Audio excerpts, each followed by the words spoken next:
Right, hello again. Just want to make a really quick video because I've just done a test on all my housemates. I personally think that sound is a very powerful thing.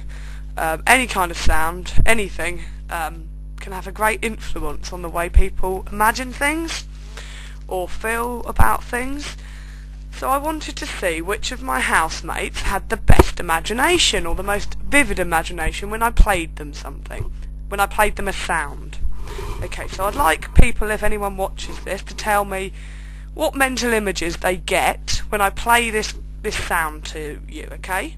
So here we go, it's on a guitar, okay, and here's the guitar, okay? I'm going to be using this bit up here. The strings up here, okay?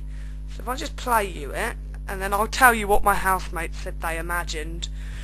Some of them have not got very good imaginations, to be honest. But anyway, here we go. It's a good way, listen to different sounds, and it trains your imagination, or it not necessarily trains your imagination, but it gets you using your imagination. I think that's a wonderful thing. I think everyone should not get lost in their imagination, but enter their imagination more than they do sometimes, because it relieves stress. Right, here we go. Listen to this.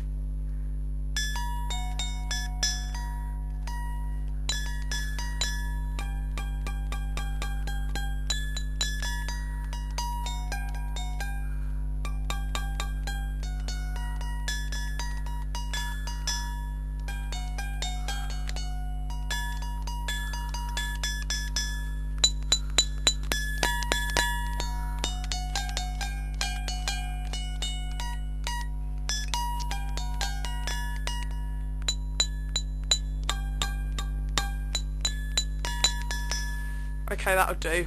It's nothing like musical or anything, but it's some sound, it's a sound. And I think, in my eyes, it's a sound that does stimulate the imagination. Well, it does for me, so these are the results I got from my housemate. We'll start off with little Sam. Got some unusual ones in here, I must say. And I asked them all to tell me what mental images they got when they heard that sound. And Sam imagine tinsel, lights, glitter, and hippies banging rocks.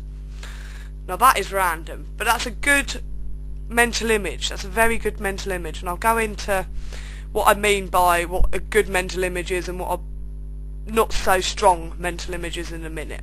Okay, and then we got Carl, who imagine someone playing the harp, fairies flying, a summer's day in a garden, dwarfs, and toadstools, which to me that is the best out of all four, that for imagination wise, because you've got a hell of a lot of images there, and varied images. It's not, do you know what I mean there? So that's a very strong one, very good there. Rasheen, okay. She had wind chimes for tornadoes. Apparently in America there's some wind chimes that go off just before a tornado's about to strike. So she got a mental image of that. A haunted house and a harp. Haunted house, yeah, that's quite a good mental image. Harp and wind chimes, that is what that sound sounds like. So that's not really exercising the imagination enough, if you know what I mean. It might not make sense. And Saz got wind chime and harp.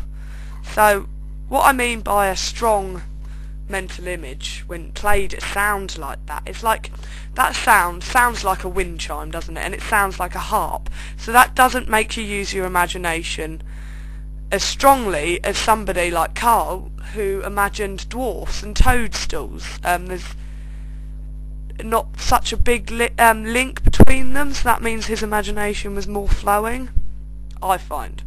So yeah, it's quite interesting, because I think sound's a powerful thing, and that sound to me brought me a hell of a lot of images in my mind, and I just wanted to see what my flatmates were what they imagined, and came out with some good results really. Although some of them could use their imaginations a little bit more, I'd say. But yeah, I'm going to go now, so I'm feeling quite good as well, so I've got work tomorrow, so like I've said in the other video, so I'm going to go. And yeah, let me know what mental images you get from that sound if you rewind to this video. I hope it's come out, the sound, and let me know, because I'm quite interested in all that. Right, farewell.